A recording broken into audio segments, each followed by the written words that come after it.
శైలింగపల్లి డివిజన్లోని సురభి కాలనీలో ఆవిటి మనోహర్ సురభి కళామందిరంలో వి సత్యశ్రీనాథ్ తన 15 ఏళ్ల కళా ప్రయాణం సాధించిన విజయాలు పంచుకున్న కార్యక్రమాన్ని నిర్వహించారు. ఈ కార్యక్రమానికి ముఖ్య అతిథులుగా శైలింగపల్లి కార్పొరేటర్ రాగం నాగేంద్ర యాదవ్, రాష్ట్ర యువజన నాయకులు రాగం అనిరుద్ యాదవ్ పాల్గొన్నారు. ఈ సందర్భంగా కార్పొరేటర్ మాట్లాడుతూ సత్యశ్రీనాథ్ను అభినందిస్తూ భవిష్యత్తులో మరింత ఉన్నత స్థాయికి ఎదగాలని ఆకాంక్షించారు.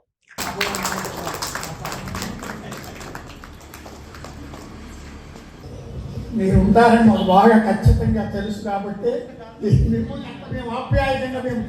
చక్కటి ప్రోగ్రామ్ నిర్వహిస్తున్నటువంటి సత్యశ్రీనాథ్ గారు వారి బృందానికి అభినందనలు తెలియజేస్తూ, ముఖ్యంగా సురభి కాలనీలో మరి సురభి వాసుల మధ్య సురభి కళాకారుడు గత 4 సంవత్సరాలుగా ప్రభుత్వం అందిస్తున్నటువంటి సాంస్కృతిక శాఖలో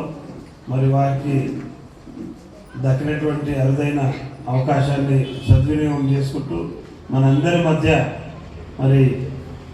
ఆయన చేసినటువంటి కార్యక్రమంతో పాటు సాంగ్స్ కూడా మరి ప్రభుత్వం చేసినటువంటి సంక్షేమ కార్యక్రమాలను మీ ప్రజలందరికీ మరి క్రింది స్థాయిలో గ్రౌండ్ లెవెల్లో క్షేత్రస్థాయిలో ప్రతి ఒక్కరికి అందే రకంగా ప్రచారం చేసే విధంగా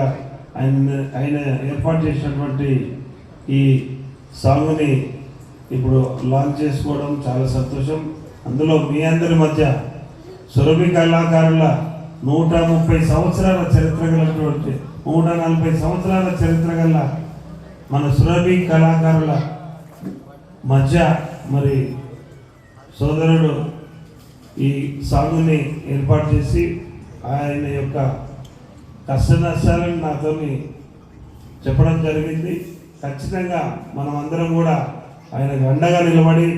రాబోయే రోజుల్లో ఉన్నతమైన